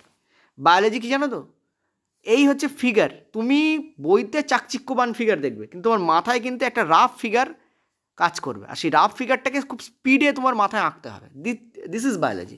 Biology is all about how you are drawing, how you are thinking, how you are analysing the image of the organ, কেমন করে তুমি অর্গানটাকে দেখছো, ভাবছো, তার ব্যাপারে আলোচনা করছো, সেটা হচ্ছে বায়োলজি।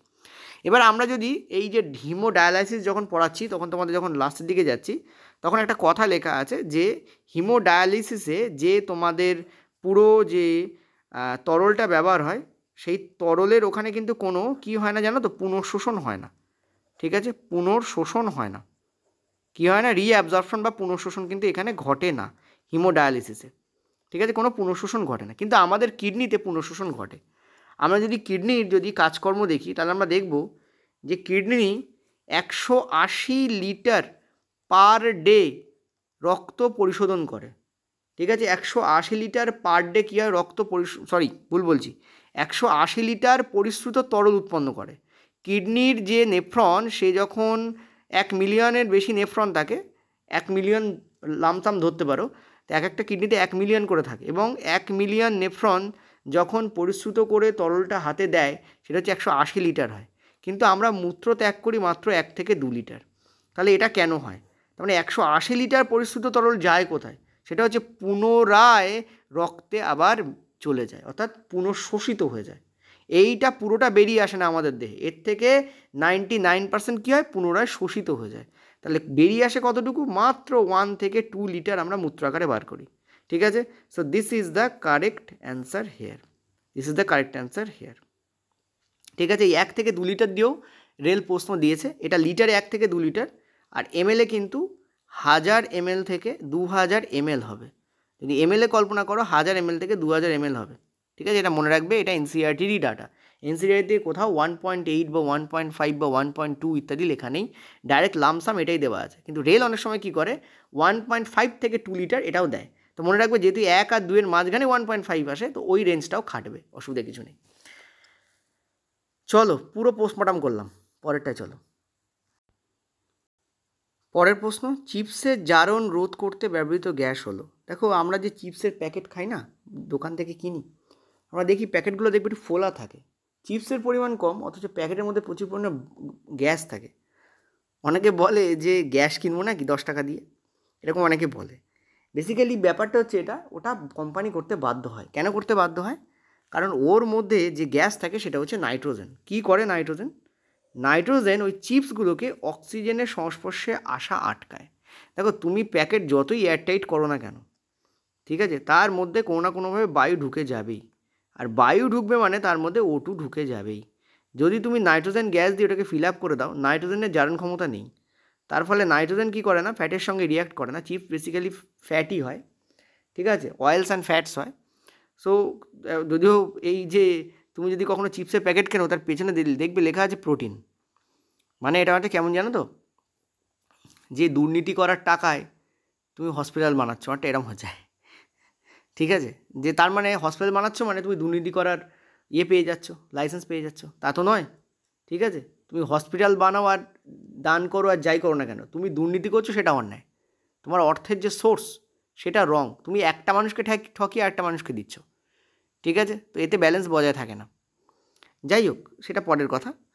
তো ব্যাপার যেটা হচ্ছে সেটা হচ্ছে যে যখনই আমরা নাইট্রোজেন পুড়ে দিচ্ছি, তখন কী হচ্ছে, এই চিপসগুলো অক্সিজেনের সংস্পর্শে আসছে না, ফলে জারণ রোধ হয়ে যাচ্ছে। জারিত হলে কী হবে, পচে যাবে। ঠিক আছে, তো কারেক্ট অ্যান্সার কী আমাদের, nitrogen will be the correct answer. Clear হলো? ওকে, চলো। আচ্ছা, এখানে এটা আমাদের 12 নম্বর প্রশ্ন ছিল। নেক্সট প্রশ্ন, সুনীল চালের আটার পেস্ট তৈরি করে পেস্টে 1 ফোঁটা আয়োডিন দ্রবণ যোগ করে, সে কি দেখতে পাবে? Very important question. তুমি যখন আটা বা চাল ইত্যাদির পেস্ট বানাবে, তখন তার মধ্যে থাকে হচ্ছে শ্বেতসার। কী থাকে? গ্লুকোজ থাকে, শ্বেতসার থাকে। ঠিক আছে, এবং এই শ্বেতসার যখন আয়োডিন দ্রবণের সংস্পর্শে যায়, ঠিক আছে, শ্বেতসার যখন আয়োডিন দ্রবণের সংস্পর্শে যায়, তখন কি হয় বলো নিজেরা? বাড়িতে করে দেখতে পারো, কারণ আয়োডিন খুব কমনলি পাওয়া যায়। ঠিক আছে, টিংচার আয়োডিন হিসেবে আয়োডিন তুমি ওষুধের দোকানে গেলেই পেয়ে যাবে। চলো অ্যান্সার দাও। অ্যান্সার কী হবে তোমাদের? অ্যান্সার হবে তোমাদের যে পেস্ট নীল কালো হয়ে যাবে। কেন? কারণ বলে দিই, দেখো একটা পরীক্ষা তোমাদের এনসিইআরটিতে গিভেন আছে, সেটাই জাস্ট বলে দিচ্ছি। সেটা হচ্ছে, তুমি একটা পাত্র নেবে, তাতে তুমি কি করবে, কিছুটা চাল নেবে বা আটা নেবে, এইসব নিয়েছো এর মধ্যে ধরো। ঠিক আছে, আর একটা পাত্র তুমি নিয়েছো, তার মধ্যে চাল আটা তো নিয়েছো, কিন্তু তুমি কি করেছো, তুমি এর মধ্যে লালা রসও অ্যাড করেছো। তুমি এর মধ্যে কি করেছো, লালা রস অ্যাড করে দেবে। ঠিক আছে, এর মধ্যে কি করবে, তুমি লালা রস অ্যাড করে দেবে। তুমি খানিকটা লালা রস এর মধ্যে কি করে দিয়েছো, ঢেলে দিয়েছো। ঠিক আছে, তো যখন তুমি এর মধ্যে লালা রস ঢেলে দেবে, মানে একটাতে তুমি লালা রস দিয়েছো, এটা হচ্ছে সেই চাল বা আটা বা গম যাই বলো না কেন এখানে যেটা রয়েছে। ঠিক আছে, চাল বা আটা, আমি একটাতেই লিখছি, আরেকটাই লিখছি না। এটাতে কিন্তু কোনো লালা রস নেই, দেখতে পাচ্ছ। এবার এর পরে তুমি যদি এর মধ্যে আয়োডিনকে অ্যাড করো না, ঠিক আছে, এরপরে তুমি কি করছো, তুমি এর মধ্যে কি করছো, তুমি এর মধ্যে একটু আয়োডিনকে অ্যাড করে দিচ্ছ, এর মধ্যেও অ্যাড করছো ধরো। ঠিক আছে, এর মধ্যেও তুমি আয়োডিনকে অ্যাড করছো, এটা হচ্ছে আয়োডিন। আবার এর মধ্যেও তুমি আয়োডিনকে অ্যাড করছো, অর্থাৎ দুটোতেই আয়োডিন অ্যাড হচ্ছে। একটাতে তুমি লালা রস আর চালের গুঁড়ো রেখেছো, আর একটাতে তুমি কি করছো, জাস্ট কোনো লালা রস মেশাওনি, জাস্ট চাল আর আটার গুঁড়ো রেখেছো। আয়োডিন তুমি দুটোতেই অ্যাড করছো। তুমি দেখবে যেটাতে তুমি লালা রস মিশিয়েছো সেটাতে কিন্তু আয়োডিনের বর্ণ চেঞ্জ হচ্ছে না, কিন্তু যেটাতে তুমি লালা রস মেশাওনি সেটাতে কিন্তু আয়োডিনের বর্ণ কী হয়ে যাবে, নীল কালো বর্ণের হয়ে যাবে, নীলাভ ব্ল্যাকিশ ব্লু হয়ে যাবে, নীলাভ কালো বর্ণের হয়ে যাবে। কেন? আয়োডিনের এই চেঞ্জ, কালার চেঞ্জ প্রমাণ করে যে এ নামক পাত্রে এখনও কী আছে, এখনও কিন্তু স্টার্চ প্রেজেন্ট আছে। কী আছে? স্টার্চ প্রেজেন্ট আছে। আর বি নামক পাত্রে কিন্তু স্টার্চ প্রেজেন্ট নেই, নো স্টার্চ। কেন নো স্টার্চ? স্টার্চ মানে হচ্ছে শ্বেতসার। কেন? কারণ লালারস মিশিয়েছে, মানে হচ্ছে কি, লালারস স্টার্চকে ভাঙতে পারে। মনে রাখবে আমাদের মুখের মধ্যে একটাই টাইপের, মেনলি একটাই টাইপের কী হয় তোমাদের হজম হয়, সেটা হচ্ছে কার্বোহাইড্রেট ভাঙে। কার্বোহাইড্রেট মানেই বেসিক্যালি এখানে শ্বেতসার থেকে কার্বোহাইড্রেট তৈরি হয়। তো কার্বোহাইড্রেট ভাঙে। তো সে কেন ভাঙে? কারণ আমাদের লালা রসে এক প্রকারের উৎসেচক থাকে, সেই জন্য কিন্তু লালা রসে কিন্তু আমাদের ভেঙে যায়, কী বলে, কার্বোহাইড্রেট ভেঙে যায়। ঠিক আছে, সেটাকে আমরা কী বলি? Salivary amylase. আমি তোমাদের একটা প্রশ্ন দিচ্ছি, সবাই তো পড়েছো, দেখি কীরকম প্রশ্নটা অ্যান্সার করতে পারো। সেটা হচ্ছে অ্যামাইলেজ লালারস ছাড়া আর কোথায় বেরোয়? মানে অ্যামাইলেজ আমাদের মুখে পাওয়া যায়, এটুকু আমরা দেখলাম। একে আমরা কী বলি? একে আমরা বলি স্যালাইভারি অ্যামাইলেজ। স্যালাইভারি অ্যামাইলেজ, একে আমরা কী বলি? Salivary amylase. আর একটা টাইপের অ্যামাইলেজ বেরোয় আমাদের শরীরের, সেটা কোথায়? আর একটা অ্যামাইলেজ কোথায় বেরোয়? ঠিক আছে, আর এক টাইপের অ্যামাইলেজ কোথায় বেরোয়? অ্যান্সার দিও কমেন্টে, আমি দেখব যে কমেন্টে কজন অ্যান্সার দিতে পারে। আর একটা অ্যামাইলেজ কোথায় বেরোয়? স্যালাইভারি অ্যামাইলেজ তো মুখে বেরোয়, আর একটা অ্যামাইলেজ কোথায় বেরোয়? একটা ক্লু তোমাদের আমি দিতে পারি, ঠিক আছে, সেটা হচ্ছে প্যানক্রিয়াটিক অ্যামাইলেজ। এবার আশা করি বুঝতে পারছো এই অ্যামাইলেজকে কী বলা হয়? Pancreatic amylase. তো তোমরা আমাকে বলো প্যানক্রিয়াস মানে কি? প্যানক্রিয়াস কথার মানে হচ্ছে অগ্নাশয়। ঠিক আছে, অর্থাৎ অগ্নাশয় থেকে যে রস বেরোয় তার মধ্যে শর্করা ভঙ্গকারী প্যানক্রিয়াটিক অ্যামাইলেজ থাকে। তার মানে অ্যামাইলেজ কিন্তু কেবল তো মুখে বেরোয় তা নয়, অগ্নাশয় থেকেও কিন্তু অ্যামাইলেজ বেরোয়। ঠিক আছে, এবং সেটা কোথায় যায়? ক্ষুদ্রান্তে যায়। ক্লিয়ার হলো? ইয়েস অর নো বলো। চলো, এটা হচ্ছে আমাদের 14 দাগ ছিল, বা 13 দাগ ছিল, 1 মিনিট একটু চেক করে নিই। হ্যাঁ, এটা তোমাদের 13 দাগ হবে। ঠিক আছে, চলো নেক্সট 14 দাগে। পরের প্রশ্ন, ফুটবল খেলতে গিয়ে একজন ফুটবলারের ফ্র্যাকচার হয়ে গেল, তিনি হাসপাতালে গেলেন, চিকিৎসক তাকে এক্স পদার্থটি দিয়ে জলের সঙ্গে মেশালেন যাতে তার হাড় ভাঙা সঠিক অবস্থানে থাকে। তো আমরা সবাই জানি এটার নাম কি। ঠিক আছে, এটাতে আর কোনো অসুবিধা নেই, প্লাস্টার প্যারিস করি আমরা বলি যে প্লাস্টার করে দিন ডাক্তারবাবু, আমার হাত পা ভেঙে গেছে। ঠিক আছে, so this is plaster Paris. Gypsum থেকে উৎপন্ন হয়। ঠিক আছে, জিপসাম থেকে উৎপন্ন হয়। তোমাদের যে অ্যাসিড বেস সল্ট আছে, তার যে তোমাদের লবণ পার্টটা আছে, সল্ট পার্টটা আছে, তার মধ্যে বিভিন্ন যে লবণের নাম আছে, তার মধ্যে একটা হচ্ছে তোমাদের প্লাস্টার প্যারিস। ঠিক আছে, এটা কিন্তু আমাদের 14 নম্বর দাগ ছিল। পরেরটা চলো। নেক্সট পরের প্রশ্ন, গর্ভনিরোধের কোন পদ্ধতিটি এইচআইভি সংক্রমণ প্রতিরোধ করতে পারে? দেখো, দেহ রস যখন অপর একটি দেহ রসের সঙ্গে মিশ্রিত হচ্ছে তখনই কিন্তু এইচআইভি হওয়ার সম্ভাবনা থাকে, অর্থাৎ এইডস হওয়ার সম্ভাবনা থাকে। এইচআইভি সংক্রমণ মানে এইডস হওয়ার সম্ভাবনা থাকে। তো এমন কিছু প্রতিরোধ যদি করা যায়, ঠিক আছে, সেক্সুয়াল ইন্টারকোর্সের সময়, যেটা দেহ রসকে মিশ্রিত হওয়া থেকে আটকাবে, সেটাই কিন্তু আমাদের পক্ষে আমরা ব্যবহার করতে পারি। ঠিক আছে, সেটা কি? সেগুলো হচ্ছে তোমাদের বিভিন্ন যে বাধাদায়ক বা বেরিয়ার মেথডস আছে সেগুলো। যেমন একটা হচ্ছে তোমাদের কন্ডোম বা নিরোধ, যেটা এখানে বাংলায় দেওয়া রয়েছে তোমাদের, বাট এটা অ্যান্সার নয়, কারণ এর সঙ্গে কপারটি আছে। কপারটি কিন্তু বেরিয়ার মেথড নয়। কপারটি কিন্তু বেরিয়ার মেথড নয়। বেরিয়ার মেথড কাকে বলা হয়? এমন মেথড যেটা কি করবে, দেহ রসকে আরেক দেহ রসের সঙ্গে মেশা আটকাবে, সেটাকে আমরা বলি বেরিয়ার মেথড। কপারটি পদ্ধতিতে দেহ রস মিশ্রিত হয়, কিন্তু কপারটি পদ্ধতিতে গর্ভধারণ হয় না। ঠিক আছে, কপারের যে আয়ন থাকে সেটা শুক্রাণুকে মেরে ফেলে, যার ফলে গর্ভধারণ সম্ভব নয়। কিন্তু গর্ভধারণ না হলেও এইডস হওয়ার সম্ভাবনা থাকে। ঠিক আছে, সো কন্ডোম এবং ডায়াফ্রাম এই দুটো হচ্ছে মেজর বেরিয়ার পদ্ধতি, যে পদ্ধতিতে আমরা দেখি যে এইচআইভি আটকানো যায়। ঠিক আছে, ক্লিয়ার? তো অ্যান্সার উইল বি দিস। গর্ভনিরোধক বডিতে কিন্তু দেহরস মিশ্রিত হচ্ছে, কিন্তু সেটা কেমিক্যালি দেহের ভেতরে বিনষ্ট হচ্ছে। কিন্তু দেহ রস বিনষ্ট হওয়া মানেই যে এইচআইভি হবে না তা কিন্তু নয়। শুক্রাণু ডিম্বাণু মিলন হচ্ছে না, কারণ শুক্রাণু মারা যাচ্ছে, কিন্তু এইচআইভি হওয়ার পসিবিলিটি এখানেও থেকে যায়। ঠিক আছে, চলো নেক্সট পরেরটাতে। নেক্সট পরের প্রশ্ন, এটা তোমাদের 16 দাগের প্রশ্ন, আগেরটা 15 দাগ ছিল। বলেছে কেউ যদি কিছু মার্বেল জলের মধ্যে নিমজ্জিত আছে দেখে, সে দেখবে যে মার্বেলগুলোকে একটু বড় মনে হয়। তোমরা দেখবে জলের মধ্যে কোনো জিনিসকে চুবিয়ে ওপর থেকে দেখবে, বালতিতে বা কোনো কিছু চুবিয়ে ওপর থেকে দেখবে জিনিসটাকে একটু বড় মনে হয়। এটা কেন মনে হয় সেটাই তার উপর বেস করে কিন্তু এখানে প্রশ্নটা তোমাদের দিয়েছে যে কেন এই পার্টটা মনে হয়। ঠিক আছে, জল এখানে কী আকারে কাজ করে। দেখো প্রথম কথা হচ্ছে তুমি দেখবে যে ওই যে ইমেজটাকে দেখছো, ঠিক আছে, ওই ইমেজটাকে তুমি পর্দায় ফেলতে পারবে না। এমন ইমেজ যাকে তুমি পর্দায় ফেলতে পারো না, যাকে তুমি কন্ট্রোল করতে পারো না, তাকে আমরা কী ইমেজ বলি? তাকে আমরা বলি হচ্ছে, ভালো করে বলো, তাকে আমরা কী ইমেজ বলি? তাকে আমরা কী ইমেজ বলি? তাকে আমরা বলি হচ্ছে সৎ প্রতিবিম্ব। এমন ইমেজ যেটা পর্দায় ফেলা যায় না, তাকে আমরা কী ইমেজ বলি? সৎ প্রতিবিম্ব বলি। সরি, উল্টো বলছি, অসৎ প্রতিবিম্ব বলি। আগে অ্যান্সারটা দেখে নাও। আচ্ছা, অ্যান্সার দেখার আগে বলে দিই, এমন প্রতিবিম্ব যাকে তুমি পর্দায় ফেলতে পারবে না। সরি, আমি একটু মনটা অন্যদিকে দিয়েছিলাম, জাস্ট মিনিট। চলো, তো এমন একটা প্রতিবিম্ব যে প্রতিবিম্ব পর্দায় পড়ে না, সেই প্রতিবিম্বকে আমরা কি বলি? আমরা বলি সৎ প্রতিবিম্ব বলি না আমরা তাকে? তাকে আমরা কি বলি? অসৎ প্রতিবিম্ব বলি। তোমরা সিনেমায় যে প্রতিবিম্ব দেখো সেটা কিন্তু সৎ প্রতিবিম্ব। কেন? ওই প্রতিবিম্বটাকে পর্দায় ফেলা যায়। কিন্তু তুমি আয়নায় যে প্রতিবিম্ব দেখো ওটা হচ্ছে অসৎ প্রতিবিম্ব। কেন? ওটাকে তুমি অন্য কোনো দিকে ফেলতে পারবে না। তুমি যেমন দাঁড়াবে ওটা ঠিক তেমনই আসবে। ঠিক আছে, তুমি একরকম, ওটা আর এক রকম, তা পসিবল নয়। এবং ওটাকে ঘুরিয়ে তুমি অন্য পর্দাতে ফেলতে পারবে না। ওটা জন্য ওটাকে কী বলা হয়? অসৎ বা ভার্চুয়াল ইমেজ বলা হয়, যাকে টাচ করা যায় না। কিন্তু সৎ প্রতিবিম্বকে কী করা যায়? টাচ করা যায়, কন্ট্রোল করা যায়। ঠিক আছে, এবার এখানে কি বলেছে দেখো, একটা মার্বেলকে তুমি জলের মধ্যে চুবিয়েছো, অ্যান্সার দেখে নাও, উত্তর লেন্স হবে। জাস্ট এ মিনিট,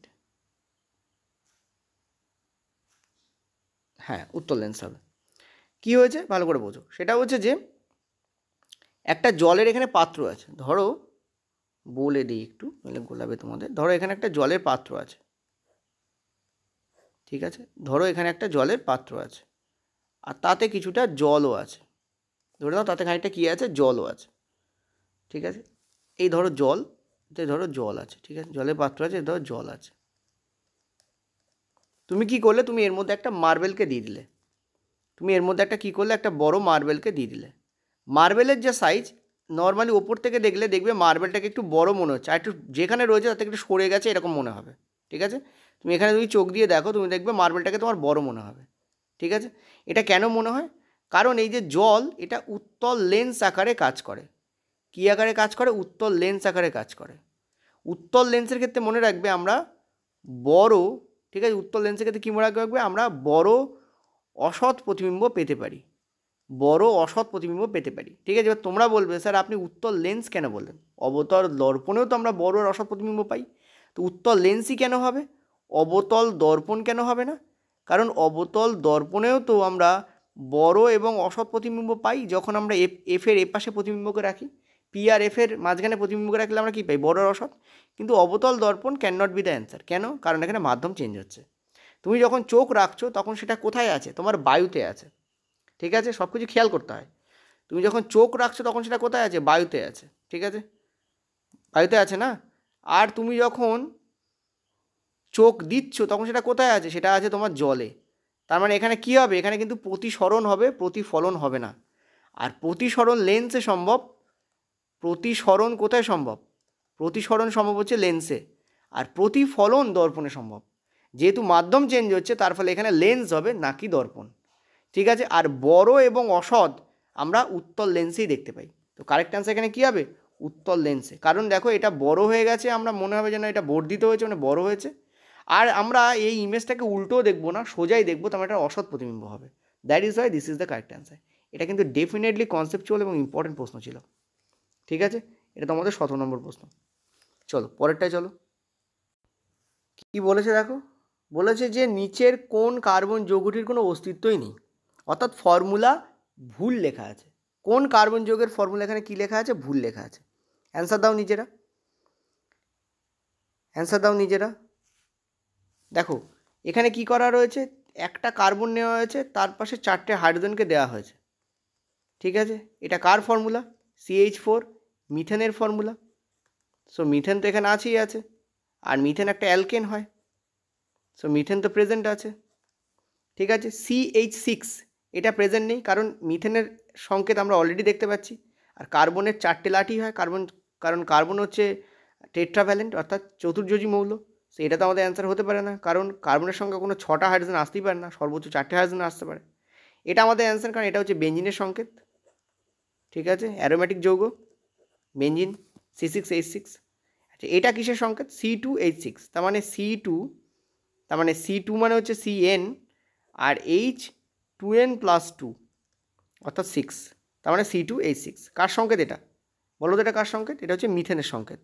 ঠিক আছে, এটা হচ্ছে কিসের সংকেত? এটা হচ্ছে তোমাদের মিথেনের সংকেত। তো correct answer will be what? Second one will be the correct answer. পরের প্রশ্ন, আগেরটা আমাদের 18 দাগ ছিল, এটা 19 দাগের প্রশ্ন। যখন দুটি আয়ন বিনিময় হয় তখন নিচের কোন বিক্রিয়াটি ঘটে? এটাও তোমাদের রেলে পড়া প্রশ্ন, দেখতে পাচ্ছি সব পরীক্ষায় পড়া প্রশ্ন। আমরা 11 দাগ থেকে এখনও অবধি যে কোশ্চেন্স করাচ্ছি এগুলো হচ্ছে 7/10/2022 প্রশ্ন। ঠিক আছে, আচ্ছা 1 মিনিট দাঁড়াও তো, এটা কোন শিফটের প্রশ্ন দেখে নিই একবার। এটা তোমাদের আসলে আমার একটা জায়গায় লিস্ট করা থাকে যে আমি কোন কোন কোশ্চেন্স করিয়ে ফেলছি, নইলে কী হবে একই শিফট দুবার হয়ে যাবে। ঠিক আছে, 1 মিনিট। এটা তোমাদের গেল কোথায় যেন লিখলাম আমি, সেই পেজটাই খুঁজে পাচ্ছি না। তোমরা করতে থাকো। আচ্ছা, এটা খুব কমন কোশ্চেন, দেখতেই পাচ্ছ আয়নের বিনিময় হচ্ছে মানে দ্বি প্রতিস্থাপন হবে। আচ্ছা, এখন পাচ্ছি না, যাই হোক আমি তোমাদের এতে উল্লেখ করে দেবো ওখানে। এটা তোমাদের 7/10/2022 প্রশ্ন, এটুকু শিওর। সম্ভবত এটা তোমাদের সেকেন্ড শিফটের প্রশ্ন। ঠিক আছে, 7/10/2022 সেকেন্ড শিফটের প্রশ্ন। তো অ্যান্সার তোমাদের কী হবে? দ্বি প্রতিস্থাপন, ডেফিনেটলি দ্বি প্রতিস্থাপন অ্যান্সার হবে। ঠিক আছে, অর্থাৎ ডবল ডিসপ্লেসমেন্ট রিয়াকশন। ঠিক আছে, what is double displacement reaction will be the correct answer. Double displacement রিয়াকশনে কী হয়? আয়নের এক্সচেঞ্জ হয়। কী হয়? আয়নের এক্সচেঞ্জ হয়। একটার আয়ন আর একটার ঘরে গিয়ে বসে। প্রতিস্থাপন বিক্রিয়ায় কী হয়? প্রতিস্থাপন বিক্রিয়া বেসিক্যালি কী হয়? একটা পার্ট আর একটা পার্টের সঙ্গে জুড়ে যায়। ঠিক আছে, একটা পার্ট আরেকটা পার্টের সঙ্গে জুড়ে যায়। আছে এটা এক্সের সঙ্গে, জুড়ে যাবে এটা ওয়াইয়ের সঙ্গে, আর এক্স কী হবে? আলাদা হয়ে পড়ে থাকবে। ঠিক আছে, এরকম ধরনের রিয়াকশানকে আমরা কী বলি? আমরা বলি প্রতিস্থাপন বিক্রিয়া, যেখানে আমরা একটা সিঙ্গেল মৌলকে লাস্টে আমরা পড়ে থাকতে দেখব। ঠিক আছে, সংযোজনে কী হয়? দুটো বা দুয়ের অধিক যুক্ত হয়ে একটা সিঙ্গেল তৈরি করে। আর বিয়োজনে কী হয়? একটা ভেঙে দুটো বা দুয়ের অধিক তৈরি হয়, তাকে আমরা বলি বিয়োজন। ঠিক আছে, তো correct answer will be this. ঠিক আছে, এটা আমাদের 19 নম্বর দাগের প্রশ্ন ছিল। চলো পরেরটাতে। 19 দাগ অবধি যে প্রশ্নগুলো ছিল সেগুলো তোমাদের 7/10/2022 সেকেন্ড শিফটের প্রশ্ন ছিল, আমি কনফার্ম করে দিচ্ছি। ঠিক আছে, অর্থাৎ আজকে বেসিক্যালি দুটো শিফট করাচ্ছি তোমাদের। একটা হচ্ছে 25/9/2022, আর একটা হচ্ছে 7/10/2022। 25/9/2022 ফার্স্ট শিফট আর 7/10/2022 সেকেন্ড শিফট করাচ্ছি। বাট সত্যি কথা আবারও বলছি, গাছে উঠেছো ফল খাও, আম গুনে লাভ নেই। অর্থাৎ কোশ্চেন্সগুলো পারফর্ম করার চেষ্টা করো। এটা একটা দারুণ প্রশ্ন, যদিও প্রশ্নটা ইংলিশে আছে, আমি বলে দিচ্ছি। প্রোপাননে কটা ডবল বন্ড আছে? এটুকু ইংলিশ তো সবাই পারে। ঠিক আছে, হাউ আর ইউ যেমন বলতে পারো, তেমন এটুকু ইংলিশ তো সবাই পারে। প্রোপানন, ঠিক আছে, প্রোপানন। ঠিক আছে, প্রোপাননে কটি ডবল বন্ড আছে? দেখো, প্রোপানন হচ্ছে কিটোন গ্রুপের অন্তর্গত। প্রোপানন হচ্ছে কি? কিটোন গ্রুপের অন্তর্গত। ঠিক আছে, কোন গ্রুপের অন্তর্গত? কিটোন গ্রুপের অন্তর্গত হচ্ছে প্রোপানন। ঠিক আছে, কিটোন গ্রুপের যে ফর্মুলা হয় সেটা হচ্ছে CnH2nO। এ হচ্ছে কিটোন গ্রুপের জেনারেল ফর্মুলা হয়। কী হয়? CnH2nO, যেখানে কার্বন যতগুলো থাকবে হাইড্রোজেন তার দ্বিগুণ থাকবে, তার সঙ্গে একটা ও হবে। এখন তুমি আমাকে ভালো করে বলো, প্রপ এখানে অ্যাড করছি, প্রপ এখান থেকে কী আসছে? Prop, PROP। প্রপ মানে এখানে কটা কার্বন থাকবে? দুটো। তার মানে কার্বন যদি দুটো হয়, হাইড্রোজেন কটা হবে তোমাদের? 2 × n মানে 4টে, আর অক্সিজেন ডেফিনেটলি কটা হবে? একটা। তার মানে এর ফর্মুলা কী হবে? C2H4O। ঠিক আছে, C2H4, just a minute, C2H4O। 1 minute. তাই বলি প্রপ মানে তো 3, আমি এখানে একটু ভুল লিখেছি, সরি ফর দ্যাট। প্রপ মানে হচ্ছে 3, প্রপ মানে 2 নয়। ঠিক আছে, আমি এগুলো মুছে দিচ্ছি তোমাদের জন্য, জাস্ট এ মিনিট, আবার করে দিচ্ছি 1 মিনিট। ঠিক আছে, মিথ মানে হচ্ছে 2। ঠিক আছে, যখনই তোমরা, সরি মিথ বলছি, ইথ মানে হচ্ছে তোমাদের 2। ঠিক আছে, ইথ মানে হচ্ছে তোমাদের কি? 2। ইথ মানে কি? তোমাদের 2। ঠিক আছে, এক্ষুনি সিলি মিস্টেক হয়ে যাচ্ছিল। সি মানে এখানে প্রপ মানে হচ্ছে এখানে 3, তাহলে এন এর ভ্যালু যদি 3 হয়, এটা তার মানে কত হবে? 3 × 2 মানে 6, এটা আমাদের কী হবে? ও হবে। তার মানে এটা হবে C3H6O। ঠিক আছে। এবার একটা জিনিস দেখো, এটা আলোচ্য বিষয় ছিল না, তবু আমি বলে দিলাম। কিটোনের ক্ষেত্রে একটা জিনিস মনে রাখবে, কিটোনে একটা CO গ্রুপ থাকে, যেখানে কার্বন আর অক্সিজেনের মধ্যে বন্ডিং হয় ডবল বন্ড দিয়ে। মনে রাখবে কার্বন আর অক্সিজেনের মধ্যে ডবল বন্ড তৈরি হয় কিটোনে, ঠিক আছে। এবং সেটা কটা থাকে, প্রত্যেকটা কিটোনে একটা করে তুমি এই কার্বন আর অক্সিজেন ডবল বন্ড থাকবে, কারণ কিটোনে CO গ্রুপটা পাওয়া যায়। কোন গ্রুপ পাওয়া যায় কিটোনে? CO গ্রুপ পাওয়া যায়, ঠিক আছে। এবং CO কিন্তু মাঝখানে থাকে, point to be noted, CO group কিন্তু মাঝখানে থাকে কিটোনে, ঠিক আছে। তো আমাদের অ্যান্সার আমাদের কী হবে, একটাই তুমি কিটোনে কিন্তু ডবল বন্ড পাবে, ঠিক আছে, কারণ প্রোপানন হচ্ছে একটা টাইপের কিটোন। তো this will be the correct answer. এটা কিন্তু আমাদের 20 দাগের প্রশ্ন ছিল, আর এটা কিন্তু তোমাদের 25/09, এটা 25/09/2022 যে আমি ফার্স্ট শিফটের কথা বলছি তার প্রশ্ন এটা, ঠিক আছে। চলো পরেরটায় চলো। আচ্ছা, এই প্রশ্নটায় 18 দাগের এই প্রশ্নটা তো একটা মিস্টেক ছিল, আমি তোমাদের ঠিক করে দিচ্ছি, আমি খেয়াল করিনি, ঠিক আছে। মিথ যখন হবে তখন আমরা একটা কার্বনকে বলি, ইথ যখন হবে তখন আমরা দুটো কার্বনকে বলি, প্রপ যখন হবে তখন আমরা তিনটে কার্বনকে বলি, বিউট যখন হবে, উচ্চারণটা বিউট হলেও বানানটা বিউটি হয়, তখন আমরা চারটেকে বলি, পেন্ট যখন হয় তখন আমরা 5টাকে বলি। সেই অনুপাতে এটা তোমাদের 2 আছে কার্বনের সংখ্যা অনুযায়ী, তাহলে আমরা এটাকে ইথেন বলবো, নট মিথেন। তো দিস ইজ মিথেন, মানে সরি ইথেন, ঠিক আছে। এটা কি, এটা হচ্ছে তোমাদের ইথেন। একবার তোমরা লিখে নিও, এটা একটু মিস্টেক হয়েছিল আমার, খেয়াল করিনি, ঠিক আছে। এটা ইথেন। চলো নেক্সট পরেরটায় চলো। পরের প্রশ্ন আমাদের 21 দাগ, কী বলেছে দেখো, বলেছে চৌম্বক ক্ষেত্রের রেখার পরিধি ড্যাশ যখন আমরা একটি সরল পরিবাহী বহনকারী তড়িৎ প্রবাহ থেকে দূরে সরে যাই। এটার অ্যান্সার তোমরা দেখে নাও, বৃদ্ধি পাবে হবে। কেন বৃদ্ধি পাবে হবে সেটাও দেখে নাও। দেখো প্রথম পয়েন্ট হচ্ছে কোন দিক থেকে কোন দিকে যাচ্ছে আমাদের তড়িৎ, এই দিক থেকে এইদিকে যাচ্ছে। আচ্ছা, সবুজ তো তোমরা দেখতেই পাবে না, আমি এই কালিটা নিয়ে নিচ্ছি, ঠিক আছে। কোন থেকে কোন দিকে যাচ্ছে, এই থেকে এইদিকে যাচ্ছে, ঠিক আছে। অর্থাৎ আমরা দেখতে পাচ্ছি যে হয়তো উপর দিকে যাচ্ছে, ঠিক আছে। তো যখন উপর দিকে যাচ্ছে আমরা কি দেখব, আমাদের যে চৌম্বক ক্ষেত্র, ঠিক আছে, রাইট হ্যান্ড রুল অনুযায়ী, রাইট থাম কার্লিং রুল অনুযায়ী আমরা কি দেখব, এটা এদিক থেকে এদিকে যাবে, ঠিক আছে। এদিক দিয়ে পুশ আউট হবে পেছন দিক দিয়ে, এবং এইভাবে ঘুরবে। এবং এটা যত আমরা ধরো এই পয়েন্টে আমরা এই জায়গা দাঁড়িয়ে আছি, আমরা যদি এই পয়েন্টে যাই কী হবে, এই পয়েন্টে গেলে যেটা হবে সেটা থেকে এর পরিধি আমার বেড়ে যাবে, দেখার পরিধি আমার বেড়ে যাবে। আমি যদি এখান থেকে এখানে যাই তাহলে কী হবে, এটা হচ্ছে এক্স পয়েন্ট, এটা হচ্ছে ওয়াই পয়েন্ট, এটা হচ্ছে জেড পয়েন্ট, ঠিক আছে। আমি যদি এখানে চলে যাই তাহলে কী হবে, এটাকে না জুড়লেই ভালো হতো, ওকে সরি, যেহেতু ব্যাকগ্রাউন্ড কালো আছে মুছলে কালো চলে আসবে। যাই হোক, এই হচ্ছে আমাদের এই দিক দিয়ে ঘুরে এদিকে আসছে, ঠিক আছে, পেছন দিক দিয়ে গেছে, কিন্তু এই যে এটার পেছন দিক দিয়ে যাচ্ছে, ঠিক আছে। এই যে তীরটার পেছন দিক দিয়ে যাচ্ছে। তো জেড পয়েন্ট আমরা দেখো আমাদের পরিধি আস্তে আস্তে বাড়ছে না, এটা এই ছিল, তারটা ছোট ছিল, তারপর দেখো সার্কেল বড় হয়ে যাচ্ছে। সার্কেল যত বড় হচ্ছে তত আমরা কী করছি, ব্যাপারটা থেকে অ্যাকচুয়ালি দূরে যাচ্ছি। যত আমরা দূরে যাচ্ছি তত কী হবে, সার্কামফারেন্স বৃদ্ধি পাবে। সেটাই এখানে বলেছে যে পরিধি কী হবে, বৃদ্ধি পাবে যখন আমরা একটা সিম্পল কারেন্ট ক্যারিং কন্ডাক্টর বলা হয় এটাকে, কি বলা হয়, সিম্পল কারেন্ট ক্যারিং কন্ডাক্টরের থেকে দূরে যাব, কারেন্ট ক্যারিং কন্ডাক্টর, ঠিক আছে। কন্ডাক্টর মানে হচ্ছে পরিবাহী। তো অ্যান্সার আমাদের কী হবে, আমাদের দূরে যাব যত তত আমাদের কী হবে, পরিধি বৃদ্ধি পাবে, ঠিক আছে। চলো নেক্সট পরেরটাতে। একটু আগেই তোমাদের কিন্তু রোধের সঙ্গে আমি এরিয়া মানে প্রস্থচ্ছেদের যে ক্ষেত্রফল তার যে সম্পর্ক, লেন্থের যে সম্পর্ক এবং ব্যাসের যে সম্পর্ক সেটা বলে দিয়েছি। তার উপরে বেস করেই দেখো 25 তোমাদের তারিখে যে প্রশ্ন এসছে 25/9/2022 ফার্স্ট শিফটে, তারপর দেখো বেস করে প্রশ্ন এসছে। তার মানে দেখো একটা কনসেপ্টের ওপর কত টাইপের প্রশ্ন একটাই শিফটে জিজ্ঞেস করা হয়েছে। একটু আগে তোমাদের দেখাচ্ছিলাম 25/9/2022 ম্যাথগুলো আমি সলভ করে দেখাচ্ছিলাম, নিউমেরিক্যালসগুলো। তাহলে দেখো একটাই শিফটে কত টাইপের প্রশ্ন এসছে তুমি একবার ভালো করে ভাবো। এটা হচ্ছে ইম্পর্টেন্ট কনসেপ্ট, তোমাকে মনে রাখতে হবে। যখন কোনো একটা কনসেপ্ট করছো সেটা ডিপে পড়ো, কারণ দেখা গেলো ওই একটাই কনসেপ্ট থেকে প্রচুর টাইপের প্রশ্ন কিন্তু পড়ছে, ঠিক আছে। অ্যান্সার দেখে নাও এখানে কী হবে, দেখো এখানে অ্যান্সার কী হবে, অ্যান্সার হচ্ছে তোমাদের second one will be the correct answer. কী বলেছে দেখো, এখানে বলেছে যে বিবৃতিগুলোর মধ্যে কোনটা সত্যি। প্রথমটায় বলেছে দেখো উপাদানের রোধ তার প্রস্থচ্ছেদের ক্ষেত্রফলের সাথে সরাসরি সমানুপাতিক। তা আমি তোমাদের বলেছিলাম যে রোধ কিন্তু এরিয়ার সাথে কী হয়, ব্যাসানুপাতিক সম্পর্কে থাকে, 1/, মানে কি ব্যাসানুপাতিক, এখানে তো সমানুপাতিক বলেছে, তো কেটে দাও। নেক্সট কী বলেছে, একটি উপাদানের রোধ সরাসরি তার দৈর্ঘ্যের সাথে সমানুপাতিক। আমরা জানি রোধ কিন্তু সরাসরি তার দৈর্ঘ্যের সাথে সমানুপাতিক হয়, তো এটাই আমাদের কারেক্ট, আর এটাই কারেক্ট দিয়েছে দেখো। নেক্সট কি 3 নম্বরটা কী বলেছে, একটি উপাদানের রোধ তার ব্যাসার্ধের সাথে সরাসরি সমানুপাতিক না। আমরা কি জানি, রোধ কিন্তু ব্যাসার্ধের যে স্কোয়ার আছে তার সঙ্গে ব্যাসানুপাতিক সম্পর্কে থাকে, সো সমানুপাতিক বলেছে কেটে দাও। এখানে বলেছে রোধ উপাদানের রোধ তার তারের দৈর্ঘ্যের সঙ্গে ব্যাসানুপাতিক না, আমরা এখানে দেখলাম দৈর্ঘ্যের সাথে কী হবে সমানুপাতিক হবে। তো এখানে correct answer will be what, 2 আমাদের কারেক্ট অ্যান্সার। এটা কিন্তু আমাদের 22 দাগের প্রশ্ন ছিল। চলো পরেরটা চলো।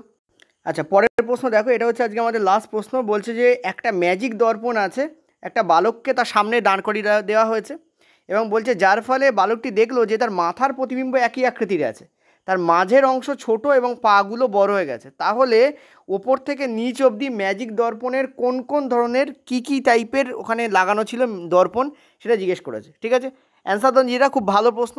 দেখো ওপরটা একই টাইপের রয়েছে, ওপর যখন একই টাইপের অর্থাৎ মাথা যখন একই টাইপের, তার মানে বুঝতে হবে সেখানে কিন্তু সে আয়নাতে একই টাইপের মাথা দেখছে। মানে কি, আমরা জানি আমরা আয়নায় যে প্রতিবিম্ব দেখি সেটা একটা অসৎ প্রতিবিম্ব, আর আয়না কেমন সেটা সমতল, তার মানে ওটা কিন্তু একটা সমতল দর্পণ ছিল। ক্লিয়ার হলো আশা করি। দেখো অ্যান্সার দেখে নাও, অ্যাকচুয়ালি দুটোতে সমতল দর্পণ আছে, দুটোর মধ্যে একটা অ্যান্সার হবে। হ্যাঁ এই দেখো উত্তল দর্পণ তো অ্যান্সার হবে না, দাঁড়াও আমি তোমাদের অন্য কালি নিয়ে নিই একটুখানি। উত্তল দর্পণ তো এখানে জাস্ট মিনিট, ইয়েস এই কালিটা নিচ্ছি। উত্তল দর্পণ তো তোমাদের এখানে অ্যান্সার হবে না, উত্তল দর্পণ তো অ্যান্সার হবে না, কারণ উত্তল দর্পণ যদি হতো দেখো একটা বালক এখানে দাঁড়িয়ে রয়েছে। ঠিক আছে, একটা বালক এখানে কী রয়েছে, দাঁড়িয়ে রয়েছে, তার সামনে একটা দর্পণকে এখানে দেওয়া হয়েছে, তার সামনে কি করা হয়েছে, একটা দর্পণকে এখানে কি করা হয়েছে, দেওয়া হয়েছে। তাহলে সেই দর্পণটায় সে যেমন মাথা, তার মাথাটা এখানে তেমনই দেখাচ্ছে। তা এটা কেমন হবে, এটা সমতল দর্পণ হবে। নর্মাল আমরা আমাদের বাড়িতে যে আয়না দেখি সেই আয়নাই হবে, এটা সমতল দর্পণ। এবার কি বলছে, বলছে যে তার হাত দেখো, তার মাঝের অংশ কি দেখাচ্ছে, ছোট দেখাচ্ছে। মানে এখানে তার মাঝের যে অংশ রয়েছে, এখানে মাঝের অংশ কেমন দেখাচ্ছে, তার মাঝের অংশ ছোট দেখাচ্ছে। আমরা জানি যে আমরা যদি উত্তল দর্পণ ব্যবহার করি, উত্তল দর্পণে তার মাঝের অংশ কেমন দেখাবে, দেখো বড়, এখানে দেখো ছোট দেখাবে। উত্তল দর্পণে তার মাঝের অংশ কেমন দেখাবে, ছোট দেখাবে। আমরা জানি উত্তল দর্পণ হচ্ছে এমন দর্পণ যে দর্পণে আমরা অসৎ প্রতিবিম্ব পাই এবং ছোট প্রতিবিম্ব পাই। এখানে কোথাও বলেনি বালকের মাঝের অংশ উল্টো দেখাচ্ছে, তার মানে বালকের মাঝের অংশ সোজাই দেখাচ্ছে। আর সোজা প্রতিবিম্ব মানে সেটা অসৎ প্রতিবিম্ব হবে, 1 নম্বর কথা। আর সেটা ছোট দেখাচ্ছে বলেছে, তার মানে এটা ডেফিনেটলি উত্তল দর্পণই হবে। ঠিক আছে, কারণ অসৎ প্রতিবিম্ব ছোট কিন্তু অবতল দর্পণে হয় না, অসৎ প্রতিবিম্ব ছোট কিন্তু উত্তল দর্পণেই হয়। ঠিক আছে, আর কি বলেছে, আর পায়ের পোর্শন কী হয়েছে তার দেখো বড় দেখাচ্ছে বলেছে। পাগুলো তার কি হয়েছে, পাগুলো তার বড় দেখাচ্ছে। পাগুলো বড় কখন দেখাবে, যখন সে এখানে কী ব্যবহার করবে, অবতল দর্পণ ব্যবহার করবে। কারণ আমরা জানি অবতল দর্পণই একমাত্র অসৎ এবং বড় প্রতিবিম্ব দেখা যায়। এখানে তো বলেনি পা উল্টে গেছে, উল্টে যায়নি, তার মানে কি এটা সোজা প্রতিবিম্ব, আর সোজা প্রতিবিম্ব অসৎ হবে আবার বড়ও হবে। অসৎ আর বড় প্রতিবিম্ব কোথায় দেখাবে, অবতল দর্পণই দেখাবে। তার মানে আমাদের ওপর থেকে যদি নিচে সাজাই তাহলে প্রথমে সমতল দর্পণ পাবো, তারপর উত্তল পাবো, তারপর অবতল পাবো। ভেরি ভেরি কনসেপচুয়াল প্রশ্ন এবং দারুণ প্রশ্ন।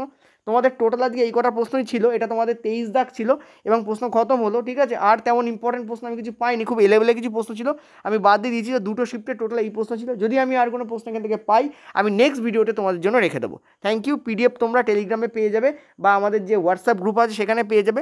আর কিন্তু তোমরা, আমি তোমাদের যেমনটা বলেছি আমি কিছুক্ষণ আগেও, যে তোমরা কিন্তু চাইলে আমাদের যে পেড কোর্স আছে সেটা জয়েন করতে পারো। আজকের জন্য তোমাদের ছাড় আছে, মানে কালকে সকাল অবধি থাকবে, সকাল 10টা অবধি। সেটা হচ্ছে 87 কুপন কোড তোমরা ব্যবহার করলে তোমরা কিন্তু সায়েন্সে 200 টাকা এবং ম্যাথে 200 টাকা আলাদা করে ছাড় পাবে। সায়েন্স আর ম্যাথ আমাদের একসাথে কোর্স নয়, আলাদা আলাদা কোর্স। সায়েন্সে আলাদা করে 200 টাকা ছাড় পাবে 87 কুপন কোড ব্যবহার করবে, এবং ম্যাথে আলাদা করে তুমি 200 টাকা ছাড় পাবে তুমি 87 কুপন কোড ব্যবহার করলে। এটা তোমাদের ছিল 23 নম্বর দাগের প্রশ্ন ছিল। Thank you.